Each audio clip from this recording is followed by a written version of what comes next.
Hello बच्चों, प्रश्न दिया गया है, प्रश्न को पढ़ लेते हैं। 1 से 20 तक की संख्याओं में से 3 संख्याएं चुनी जाती हैं। इन संख्याओं के क्रमागत कॉन्जुगेटिव नहीं होने की प्रायिकता है 186/190, 187/190, 188/190 या 18/20C3। तो आइए प्रश्न को हल करने से पहले प्रश्न की यहाँ पर मुख्य अवधारणा समझ लेते हैं। मुख्य अवधारणा। तो इस प्रश्न से संबंधित मुख्य अवधारणा ये बनती है कि हमारे पास कोई n अगर भिन्न भिन्न वस्तुएं हैं, ठीक, n वस्तुएं हैं और इन n वस्तुओं में से हमें r वस्तुएं अगर चुननी है, तो हमारे पास सूत्र होता है NCR, जिसका सूत्र लिखते हैं फैक्टोरियल n बटे फैक्टोरियल r और फिर होता है n माइनस r। ये सूत्र होता है। तो इसी अवधारणा के आधार पर अगर अपने प्रश्न की बात की जाए तो प्रश्न क्या कह रहा है कि 1 से 20 तक की संख्याओं में से 3 संख्याएं चुनी जाती हैं। तो पहले 1 से 20 तक की संख्याओं की अगर हम बात कर लें, 1 से 20 तक की संख्याएं हमारे पास, तो टोटल हमारे पास समुच्चय जो बनेगा वो बनेगा 1 2 3 4 डैश डैश डैश 20 तक का, ठीक। 20 संख्याओं का मान लो हमारे पास ये समुच्चय है। इसमें यहाँ पे n बराबर कितना है 20 और हमें चुननी कितनी है, r बराबर हमें कितनी चुननी है, 3 चुननी है। तो कुल तरीके क्या हो जाएंगे इनको चुनने के, कुल तरीके यहाँ पे निकाल लें अगर,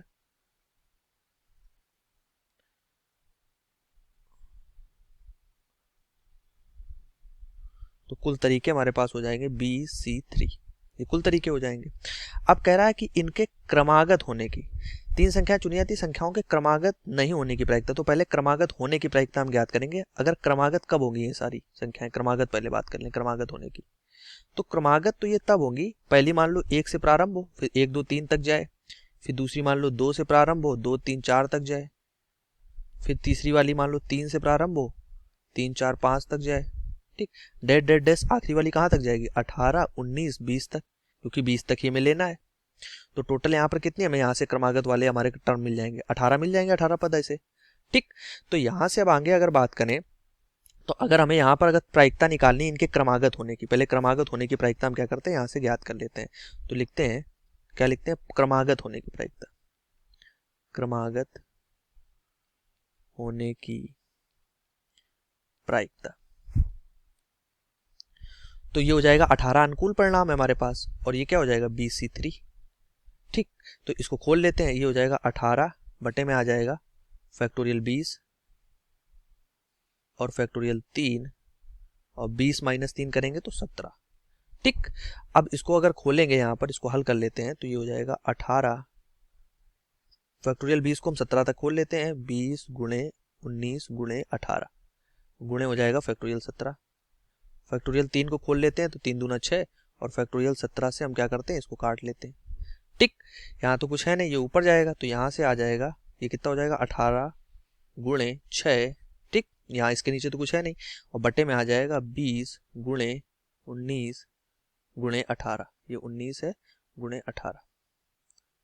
अब 18 से 18 कट जाएगा, ठीक। तो ये आ जाएगा 6 बट्टे 20 गुणे 19, ये आ जाएगा 6 बटे 20 गुणे 19, तो 19 को दूना 38 होता है, 380 हो जाएगा।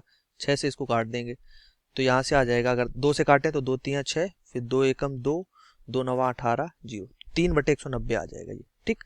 अब ये आ गई क्रमागत होने की। तो क्रमागत ना होने की प्रायिकता मतलब कि हमें जो अभीष्ट प्रायिकता चाहिए, तो क्रमागत ना होने की प्रायिकता क्या हो जाएगी, या अभीष्ट प्रायिकता जो हमें चाहिए, अभीष्ट प्रायिकता, ये क्या हो जाएगी, हम टोटल से एक वाली प्रायिकता से इसको माइनस कर देंगे कि टोटल प्रायिकताओं का योग 1 होता है। अब ये हो जाएगी 187 बटे 190, क्योंकि प्रश्न का उत्तर बन जाएगा कि यहाँ पर क्रमागत ना होने की प्रायिकता 187 बटे 190 आएगी। तो आशा करते हैं प्रश्न का उत्तर समझ आया होगा। अगर ऑप्शन की बात कर लें तो हमारे पास दूसरा ऑप्शन सही हो जाएगा। धन्यवाद।